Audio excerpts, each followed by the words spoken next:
Assalamualaikum warahmatullahi wabarakatuh. Alhamdulillahi rabbil alamin.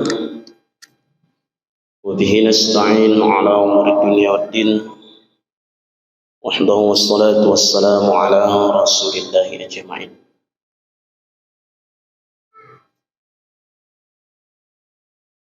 Asyhadu an la ilaha illallah wa asyhadu anna Muhammadan abduhu wa rasuluh. Allahumma salli ala sayyidina Muhammad wa ala ali sayyidina Muhammad. Sebelumnya kita telah membahas tentang Rasulullah SAW pada peristiwa perang Fijar atau yang disebut dengan Harbu Fijar. Dan ini masih sangat mudah sekali Rasulullah. Ada dua riwayat yang menjelaskan itu dalam kitab Ibnu Ishaq, Ibnu Hisham. Satu riwayat menjelaskan bahwa Rasulullah ikut dalam peristiwa perang Fijar, dan di riwayat yang lain Rasulullah tidak ikut dalam peristiwa perang Fijar. Apa sebab? Karena dia terjadi di bulan-bulan yang diharamkan oleh Allah Subhanahu wa taala. Berikutnya adalah awalan tijaratu li Khadijah wa zawwajahu minha, di mana nanti ketika berumur 25 tahun Rasulullah itu dia menikah dengan Khadijah.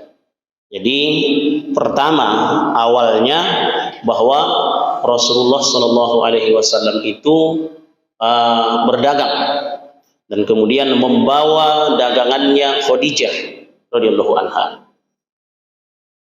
Kenapa demikian?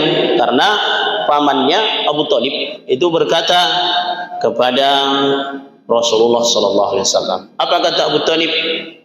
Ana rajulun la malali.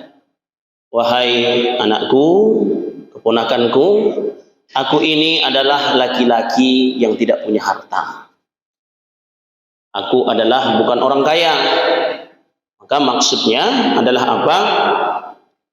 Bahwa Rasulullah mengerti, baru kemudian Rasulullah nantinya berdagang dengan Khadijah, membawa dagangan Khadijah. Kenapa? Karena Bapak Ibu tidak punya harta Abdullah, karena dia adalah selain sebagai seorang pemimpin, maka kemudian dari segi harta memang dibanding saudara-saudara yang lain beliau lebih susah kehidupannya. Dan Rasulullah bersama beliau. Jadi para pemimpin dahulu Bapak Ibu itu mereka tidak ada gaji. Jadi bukan hanya keluarga mereka saja yang mereka pikirkan, tapi orang yang berada di bawah kekuasaan mereka itu mereka pikirkan. Maka Bapak Ibu, jadi seperti pada Abu Thalib, selain kemudian dia punya anak, maka dia punya masyarakat yang mereka bantu, yang dia bantu. Karena nggak ada saat itu pemimpin yang digaji. Masa digaji itu adalah di masa Abu Bakar. Itulah pertama pemimpin digaji, Pak. Sampai sekarang. Kenapa? Itu usulan Umar bin Khattab. Karena Abu Bakar itu dia pekerjaannya jual emas. Jual emas di pasar.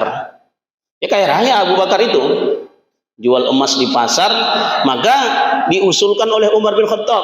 Ini kalau Abu Bakar menjadi pemimpin, terus dia berdagang juga, takutnya nanti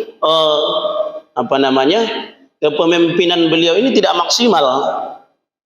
Di samping harta negara juga banyak, maka kemudian Umar bin Khattab mengusulkan. Apa usulannya? Bahwa Abu Bakar tidak usah bekerja, maka kemudian Abu Bakar digaji, cukup menjadi seorang pemimpin saja, maka diberikan gaji. Jadi gaji pertama dalam Islam pemimpin adalah di masa Abu Bakar. Sebelumnya nggak ada. Bahkan pemimpin itu yang memberikan kepada masyarakatnya. Kalau sekarang kan Pak digaji, banyak gajinya, belum lagi tunjangannya, belum lagi yang lain-lainnya, kan?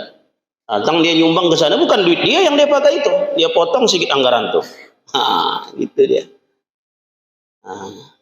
Tadi sekarang berlomba-lomba orang calon kepala desa, orang lomba-lomba keluarkan ratusan juta, mau dia mengeluarkan ratusan juta. Karena banyak nanti yang disuntik dia di situ, dipotong-potong, ini potong, ini potong, ini potong, tebal jalan segini, potong sekian, berikan laporan sekian gitu. Nah, korupsi namanya itu, tidak boleh. Bapak Ibu yang dirahmati Allah Subhanahu wa taala. Maka kalau kita lihat, maka kemudian seperti Walid bin Mughirah ini orang kaya, pemimpin besar di kalangan para pemimpin dia. Orang kaya. Seperti apa sedekah Walid bin Mughirah itu? Walid bin Mughirah itu kalau di musim haji dia bersedekah 10 onta setiap hari. 10 onta dipotong, Pak. Nah, itu diberikan kepada setiap orang yang kemudian berangkat haji ke Makkah. Karena haji kan dari dulu sudah ada. Dipotong 10 onta, untuk 1 ekor onta itu dapat 100 porsi. Kalau 10 berarti 1000. Nah, 1000 itu bagi orang yang datang haji itu diberikan setiap hari kali 10 hari. Nah, itu sedekah Walid bin Mughirah itu menjadi pemimpin dia. Maka kemudian orang-orang nanti berkata, ketika Rasulullah diangkat menjadi seorang Rasul, yang paling layak menjadi Rasul itu adalah Walid bin Mughirah. Orangnya baik dan dermawan. Seharusnya dia yang paling layak menjadi pemimpin, menjadi Rasul. Tapi ini adalah akal-akalan orang Quraisy, orang jahiliyah dalam membantah kerasulan Muhammad sallallahu alaihi wasallam.